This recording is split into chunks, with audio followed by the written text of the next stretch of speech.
പറയുന്നതായിട്ട്. ബഹുമാനപ്പെട്ട ജോസച്ചൻ നോർമത്തൈൻ അംഗമാണ്. മാനന്തവാടിയിൽ നിന്നാണ് ഇവിടെ എത്തിച്ചേർന്നിരിക്കുന്നത്. അച്ഛൻ്റെ PhD സോഷ്യൽ കമ്മ്യൂണിക്കേഷൻസിലാണ് റോമിലെ ഗ്രിഗോറിയൻ യൂണിവേഴ്സിറ്റിയിൽ നിന്നും. CBCIയുടെ കീഴിലുള്ള നിസ്കോട്ട് ഡൽഹിയുടെ ഫോമർ ഡയറക്ടറാണ് അച്ഛൻ. ധാരാളം പബ്ലിക്കേഷൻസിന്റെ ഉടമ. 2022 മുതൽ ജോസച്ചൻ പ്രിവിലേജ് പ്രൊവിൻഷ്യലായിട്ട് ശുശ്രൂഷ തുടരുകയാണ്. അച്ഛനെ ഏറ്റവും സ്നേഹത്തോടെ സ്വാഗതം ചെയ്യുന്നു. ആ ഒരു ഇഷ്യൂ നമ്മൾ അഡ്രസ് ചെയ്യുന്നു. നല്ലതല്ലേ എന്നിങ്ങനെ പറഞ്ഞു. ഷാജറ്റിനൊക്കെ അത് കേട്ടു, നല്ലതെന്ന് പറഞ്ഞു. അത് കഴിഞ്ഞ് ഞങ്ങൾ ഓരോന്നിനുമുള്ള വിഷയത്തിന് ആളുകളെ, റിസോഴ്സ് പേഴ്സൺസിനെ ഇങ്ങനെ കണ്ടെത്തിക്കൊണ്ടിരിക്കുകയാണ്. ഈ വിഷയം വന്നപ്പോൾ എന്നോട് സാജേഷൻ പറഞ്ഞു, അത് അച്ഛൻ തന്നെ എടുത്തോളാൻ പറഞ്ഞു. അങ്ങനെയാണ് ഈ വിഷയം അല്പം ഒന്ന് പഠിക്കാമെന്ന് ഞാൻ കരുതി. ഓക്കെ എന്ന് പറഞ്ഞ് ഞാനത് സമ്മതിച്ചു.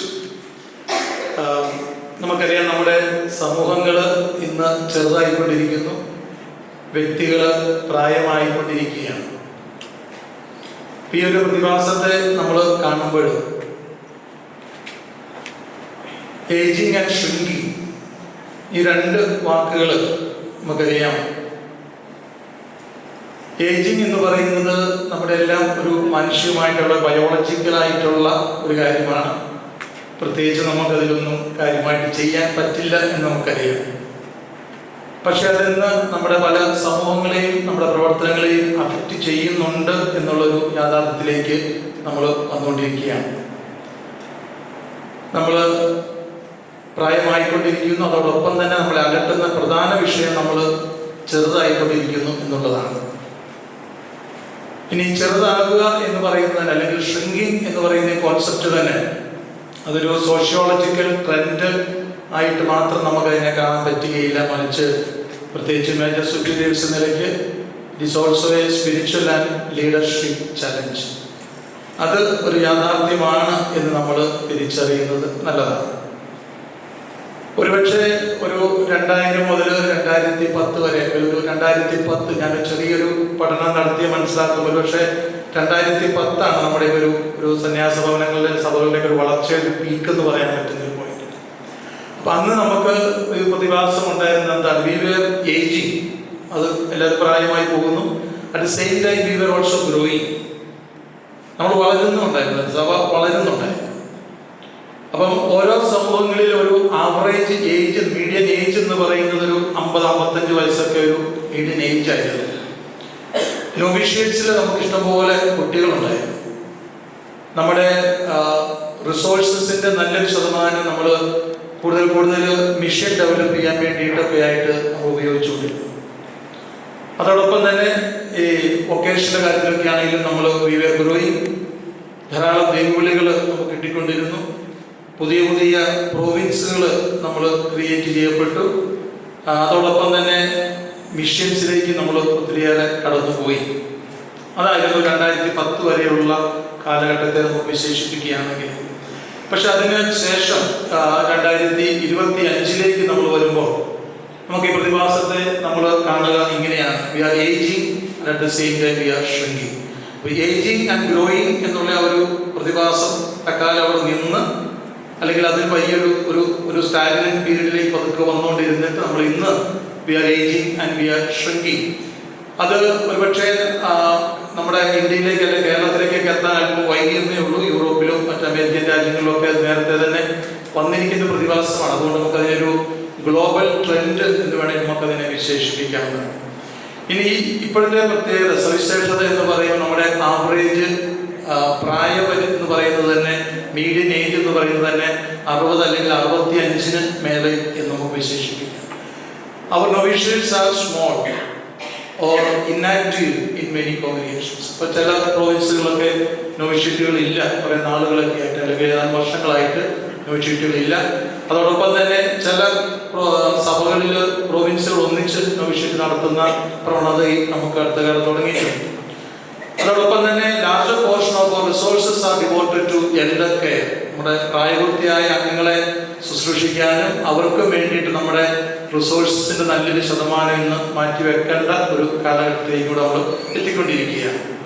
ഇനി ഷ്രിങ്കിങ് എന്ന് പറയുന്ന കോൺസെപ്റ്റ് നമ്മൾ ചിന്തിക്കുമ്പോൾ fewer vocations to religious life, ദൈവവിളികൾ പറയുന്നു, കോൺഗ്രിഗേഷൻസ് തന്നെ, പ്രത്യേകിച്ച് ഒരേ സ്പിരിച്വാലിറ്റി ഒക്കെ ഉള്ള ചില കോൺഗ്രിഗേഷൻസ് ഒക്കെ തന്നെ മെർജ് ചെയ്തുകൊണ്ടിരിക്കാൻ തുടങ്ങി.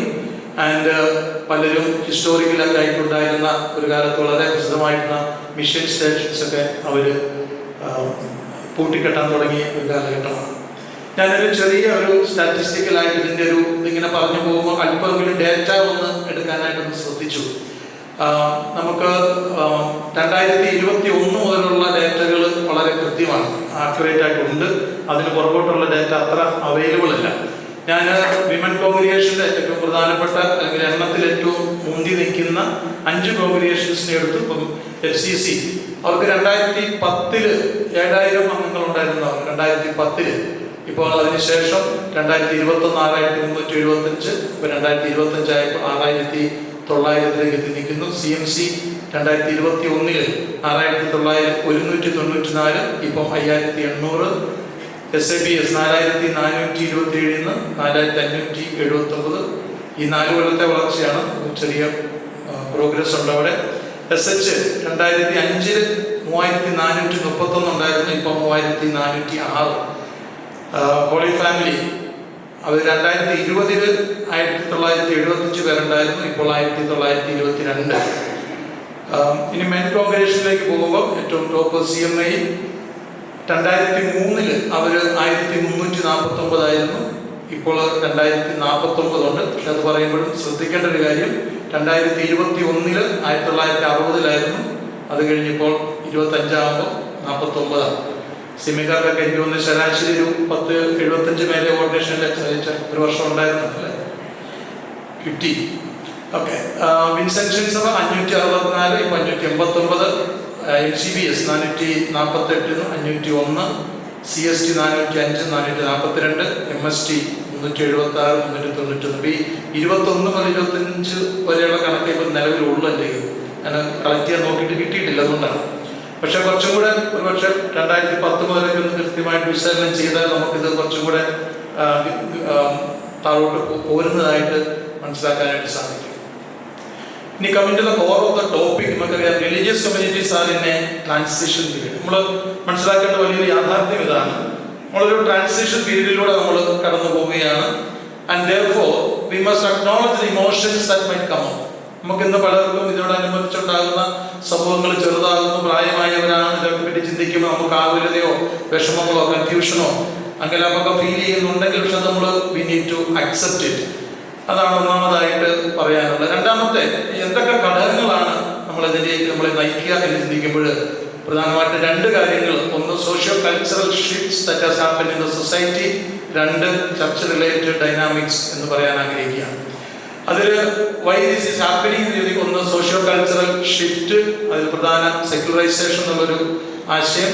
അത് അതിലൂടെ ഷെറിനും സൂചിപ്പിച്ചു, പക്ഷേ അച്ഛനും അതിനെക്കുറിച്ച് ചെറുതായി പരാമർശിക്കുകയുണ്ടായി. അതായത് religion holds less public influence in many societies today. നമുക്ക് ഒരു കുറച്ചുകൂടെ വർഷങ്ങൾക്ക് മുമ്പ് ഉണ്ടായിരുന്ന അത്രയും ഒരു ഇൻഫ്ലുവൻസ്, ഒരു പബ്ലിക് ഇൻഫ്ലുവൻസ് ഇന്നത്തെ സമൂഹത്തിൽ മതങ്ങൾക്കില്ല എന്നുള്ളൊരു യാഥാർത്ഥ്യം നമ്മൾ അംഗീകരിക്കണം. അതോടൊപ്പം തന്നെ ഇൻഡിവിജ്വലിസം, വ്യക്തികളുടെ വ്യക്തി സ്വാതന്ത്ര്യമൊക്കെ വളർന്നതനുസരിച്ച് ഇൻഡിവിജ്വലിസം നമ്മുടെ സമൂഹങ്ങളിൽ വളരുന്നു. The idea of life long commitment to a community or a religious congregation institution is less culturally normative എന്നത് അത്ര അപ്പീലിംഗ് ആയിട്ട് ഇന്നത്തെ സമൂഹത്തിൽ തോന്നുന്നില്ല. ചേഞ്ചിങ് ഫാമിലി ഡൈനാമിക്സ്, ഇവിടെ നേരത്തെ സിസ്റ്റർ സൂചിപ്പിച്ച നമ്മുടെ കുട്ടികളുടെ എണ്ണം കുറയുന്നു. Less traditional support for vocational exploration. പണ്ടൊരു കൊച്ചിനെ കണ്ടാൽ ഒരു അച്ഛനെ അല്ലെങ്കിൽ ഒരു സിസ്റ്ററെ കാണുമ്പോഴേ ഒരുപക്ഷെ ഹൈസ്കൂളിൽ പഠിക്കുന്ന കുട്ടികളോട് അച്ഛനാൻ പോകുന്നില്ലേ, മോൾ വളർത്തി പോകണം കേട്ടോ, പോകുന്നില്ലേ എന്നൊക്കെയുള്ളൊരു സംഭാഷണത്തിൽ പോലും നമ്മൾ ചെറുതായിട്ട് ചോദിക്കുമായിരുന്നു. അപ്പൊ ഇന്ന് നമ്മൾ പോലും അങ്ങനെയുള്ള ചോദ്യങ്ങൾ പയ്യെ കുറഞ്ഞു വരികയാണ്. അതോടൊപ്പം തന്നെ വീടുകളിൽ കുട്ടികളുണ്ടായിരുന്നു, മാതാപിതാക്കളൊക്കെ ആണെങ്കിലും പ്രോത്സാഹിപ്പിച്ചിരുന്നു. ആ ഒരു ട്രെൻഡും കുറഞ്ഞുകൊണ്ടിരിക്കുകയാണ്. More of a career oriented youth. ഇന്നത്തെ കുട്ടികൾക്ക് ഈ പറഞ്ഞ പോലെ കുറച്ചും കൂടെ ഗ്ലാമറുള്ള ജോലികളും പൈസ, സുഖം, സൗകര്യം അങ്ങനെയൊക്കെയുള്ള കാര്യങ്ങളാണ് അവരെ കുറച്ചും കൂടെ അട്രാക്ട് ചെയ്യുന്നത്. രണ്ടാമതായിട്ട് ചർച്ച് സ്പെസിഫിക് ഡൈനാമിക്സ്. അതിൽ ഒന്നാമത്തെ സ്കാൻഡൽസ് ആൻഡ് ട്രസ്റ്റ് ഇഷ്യൂസ്. നമ്മുടെ സഭയിൽ തന്നെയുള്ള നമ്മൾ വേണ്ടത്ര ക്രെഡിബിൾ ആകുന്നില്ല എന്നുള്ളൊരു ആശയം.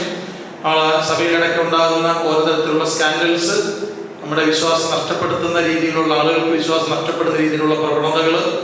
lack of visibility. Young people often don't encounter religious life first hand.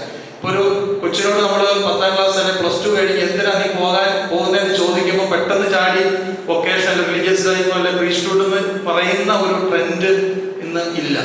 അത് ഒന്നാമതായിട്ട് അവരെ ഫസ്റ്റ് ഹാൻഡ് ആയിട്ട് അതൊരു പ്രധാനപ്പെട്ട ഒന്നാണ് എന്നുള്ള രീതിയിലേക്ക് അവരെ വളർത്തുന്നതിൽ ഇന്നത്തെ നമുക്ക് പറ്റുന്നില്ല എന്നുള്ളതും ഒരു യാഥാർത്ഥ്യം. അത് അവരെയും അട്രാക്ട് ചെയ്യുന്നില്ല.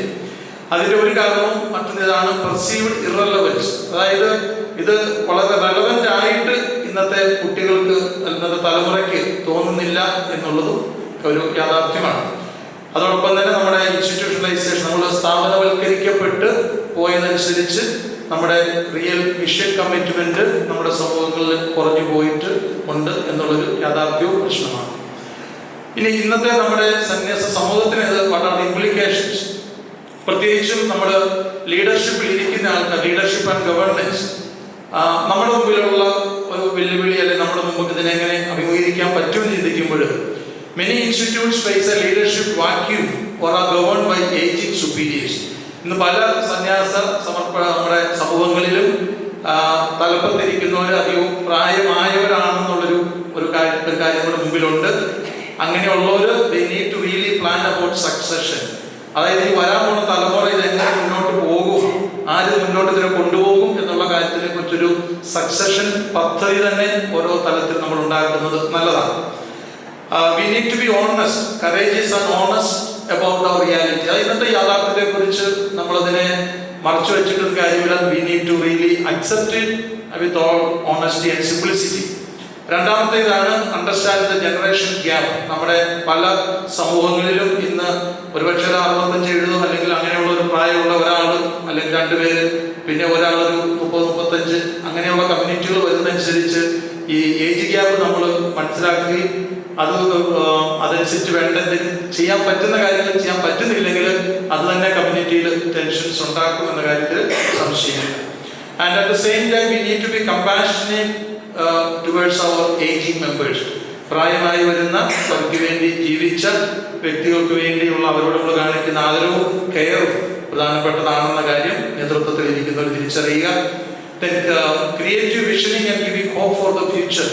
ഭാവിയെ കുറിച്ചുള്ള ഇത് വൊക്കേഷൻ എല്ലാം തീർന്നു, നമുക്ക് ദൈവങ്ങളില്ല എന്നുപെട്ട് ആകുലപ്പെട്ട് പ്രത്യാശയില്ലാത്തവരാകരുത്, മറിച്ച് പോസിറ്റീവായിട്ട് നമുക്ക് എന്തെല്ലാം ചെയ്യാൻ പറ്റും എന്നുള്ളതിനെ കുറിച്ചും സീരിയസ് ആയിട്ട് ചിന്തിക്കേണ്ടിയിരിക്കുന്നു. Then we need to discern as a community rather than top-down decisions. അത് എല്ലാം പ്രത്യേകിച്ച് സിനഡാലിറ്റിയെ കുറിച്ച് ചർച്ച ചെയ്യുന്ന ഈ കാലഘട്ടത്തിൽ എല്ലാം മുകളിൽ താഴോട്ട് വരുന്ന ഹൈറാർക്കിക്കൽ മോഡൽ മാറ്റി കുറച്ചും കൂടെ we need to be synodal. അപ്പോൾ അത് കുറച്ചുകൂടെ കമ്മ്യൂണിറ്റി ആയിട്ട് ഒന്നിച്ചിരുന്ന് ഡിസൈൻ ചെയ്യേണ്ട ഒരു കാലഘട്ടമാണ് എന്നുള്ള തിരിച്ചറിവ് നമുക്കുണ്ടാകട്ടെ. രണ്ടാമതായിട്ട് how it is affecting community life. ഞാൻ പറഞ്ഞ പോലെ communities are becoming smaller. Older communities risk becoming centers of elder care rather than mission-oriented communities. നമ്മുടെ പല കമ്മ്യൂണിറ്റികളിലും നമുക്ക് ഇടവകളിൽ പോലും പറഞ്ഞു കേൾക്കുന്നതും കാണുന്നതുമാണ്. ഇപ്പോൾ കുടുംബ പ്രാർത്ഥനയ്ക്ക് പോകാൻ ആളില്ല, കാരണം പ്രായമായ സിസ്റ്റേഴ്സാണ്. പഴയതുപോലെ പല മറ്റ് അപ്പോസ്റ്റേറ്റിലേക്ക് ഒന്നും ഓടിയെത്താനായിട്ട് പറ്റുന്നില്ല, പ്രായമായ പ്രശ്നങ്ങൾ കൊണ്ട്. അപ്പോൾ നമ്മുടെ കമ്മ്യൂണിറ്റികൾ ഇങ്ങനെയുള്ള ഒരു old age homes, old age community ആയിട്ട് മാറുന്നുണ്ട് എന്നുള്ളൊരു യാഥാർത്ഥ്യം നമ്മൾ അംഗീകരിക്കേണ്ടിയിരിക്കുകയാണ്. Then how do we honor the legacy of those who came before us? നമുക്ക് മുമ്പ് ജീവിച്ച, സഭയ്ക്ക് വേണ്ടി പൂർണ്ണമായിട്ട് ജീവിച്ച് ത്യാഗം ചെയ്ത വ്യക്തിത്വങ്ങളെയൊക്കെ നമ്മൾ ആദരിക്കുകയും അല്ലെങ്കിൽ അവരെ ബഹുമാനിക്കുകയും ചെയ്തിരിക്കുന്നു. അത് കമ്മ്യൂണിറ്റിയോടുള്ള ഒരു ചലഞ്ചാണ്. How do we steward our resources responsibly?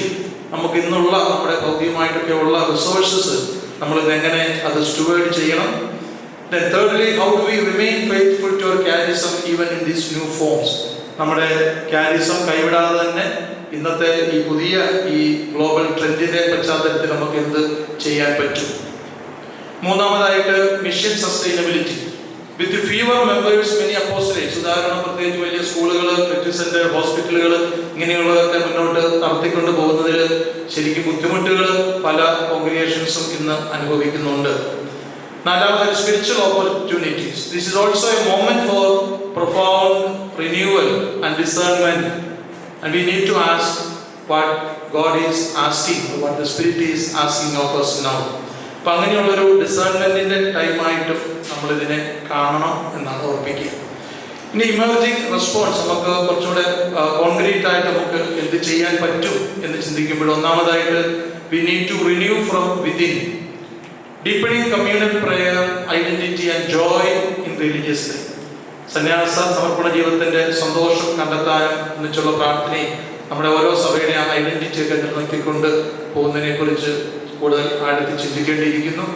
റീകമ്മിറ്റിംഗ് the foundational charism in new cultural context, ഇന്നത്തെ മാറി വരുന്ന ഈ കൾച്ചറൽ കോണ്ടെക്സ്റ്റ് കാരിസത്തെ എങ്ങനെ പുനർനിർവചനം ചെയ്യാൻ നമുക്ക് പറ്റും, കുറച്ചും കൂടെ അഡാപ്റ്റ് ചെയ്യാനായിട്ട് എങ്ങനെ പറ്റും.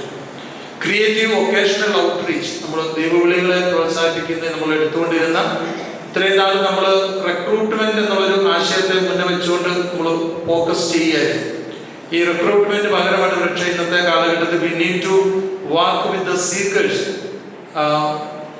നമുക്കതുപോലെ തന്നെ അക്കമ്പനി ചെയ്യാൻ അല്ലെങ്കിൽ സന്യാസമർപ്പണ ജീവിതത്തിൽ വരാൻ താല്പര്യമുള്ള ആളുകളുമായിട്ട് നമ്മൾ അക്കമ്പനി ചെയ്യണം. ഈ അക്കമ്പനി ചെയ്യുന്നതോടൊപ്പം തന്നെ വരുന്ന വലിയൊരു വെല്ലുവിളിയാണ് അതനുസരിച്ച് ഫോർമേഷന്റെ ശൈലി മാറേണ്ടിയിരിക്കുകയാണ്. കാരണം നമ്മൾ അക്കമ്പനിമെന്റ് ആണ്, മറ്റേപോലെയുള്ള വലിയൊരു ബൾക്കായിട്ടുള്ള റിക്രൂട്ട്മെന്റും ഫോർമേഷൻ ശൈലി മാറുമ്പോൾ അക്കമ്പനിമെന്റിലേക്ക് വരുമ്പോൾ അതനുസരിച്ച് ഫോർമാറ്റീവ്സും മാറ്റപ്പെടേണ്ടിയിരിക്കുകയാണ്. ഫില്ലിംഗ് നോവിഷ്യസ് എന്നുള്ള ഒരു ആശയത്തിൽ നമ്മൾ പയ്യെ മാറണം. Leveraging digital media for witness and storytelling, ഇന്ന് കുറച്ചും കൂടെ സോഷ്യൽ മീഡിയ ഒക്കെ ഉപയോഗിച്ച് നമ്മുടെ സക്സസ് സ്റ്റോറീസ്, പ്രത്യേകിച്ച് മിഷൻ ഓറിയന്റഡ് ആയിട്ടൊക്കെയുള്ള കഥകൾ പല രൂപത്തിലൂടെയൊക്കെ നമ്മുടെ യുവജനങ്ങളിലേക്ക് എത്തിക്കാൻ പറ്റിയാൽ കുറച്ചും കൂടെ മിഷൻ അപ്പീലൊക്കെ താല്പര്യമൊക്കെ ഉള്ള തലമുറ ഉണ്ട്. അപ്പൊ അത് ഒരുപക്ഷെ അവര് കുറച്ചും കൂടെ അട്രാക്റ്റ് ആയി വന്നേക്കാം.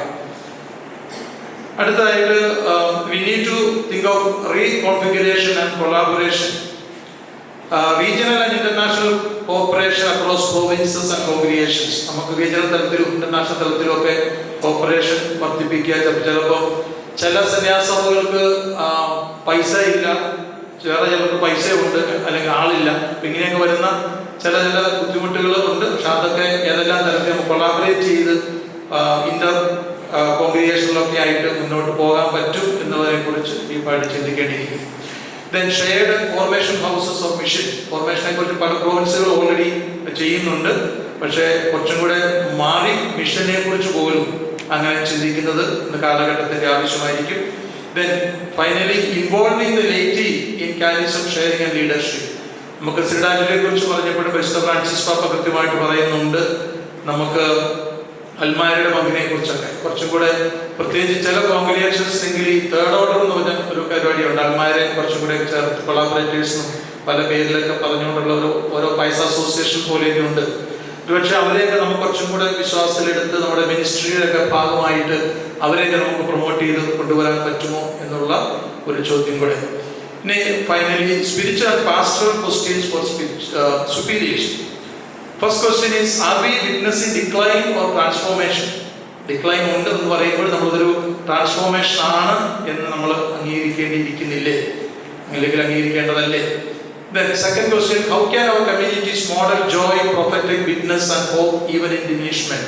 ഈ കുറയുന്നതിന്റെ ഇടയ്ക്കും നമുക്ക് നമ്മുടെ കമ്മ്യൂണിറ്റികൾ നമ്മുടെ പ്രോഫറ്റിക് ഡയമെൻഷൻ അല്ലെങ്കിൽ നമ്മുടെ വിറ്റ്നസിംഗ് എന്നുള്ളത് കുറച്ചും കൂടെ ഫലപ്രദമായിട്ട് നമുക്ക് ചെയ്യാൻ പറ്റുമോ? Thirdly, what legacy or charism must be safeguarded and reimagined for the future church? നമ്മുടെ കാരിസത്തിന്റെ നിലനിൽപ്പ്, കാരിസത്തിന്റെ പശ്ചാത്തലത്തിൽ തന്നെ ഭാവിയിലേക്ക് നമുക്കതിനെ എങ്ങനെ വീണ്ടും പുനർനിർവചിക്കാനായിട്ട് സാധിക്കും എന്നുള്ള ഒരു ചോദ്യം. അപ്പോൾ ഇതോടുകൂടി ഞാൻ വൈൻഡപ്പ് ചെയ്യുന്നു. ശ്രമിച്ച നിങ്ങൾക്ക് നന്ദി. ഒരു വലിയ ദുഃഖമുള്ള ഒരു കാര്യമാണ് ageing of members and shrinking of communities എന്ന് പറയുന്നത്. അപ്പൊ ഇതിന് നമുക്ക് എന്തെല്ലാം മെഷർമെന്റ്സ് എടുക്കാമെന്ന് കൃത്യമായിട്ട് 1, 2, 3 എന്ന് പറഞ്ഞുകൊണ്ട് അച്ഛൻ നമ്മളോട് പങ്കുവെക്കുകയായിരുന്നു. എനിക്ക് തോന്നുന്നു ആദ്യം മുതൽ അവസാനം വരെയുള്ള എല്ലാ കാര്യങ്ങളും ഞാൻ പറയാമെന്ന് തോന്നുന്നു. അതുകൊണ്ട് പ്രത്യേകിച്ചൊന്നും എടുത്തു പറയുന്നില്ല. എങ്കിലും വളരെ നല്ല ചിന്തകൾ അല്ലെ നിർദ്ദേശങ്ങൾ നമുക്ക് ബഹുമാനപ്പെട്ട അച്ഛൻ തരികയായിരുന്നു. അച്ഛന് പ്രത്യേകം നന്ദി പറയുന്നു.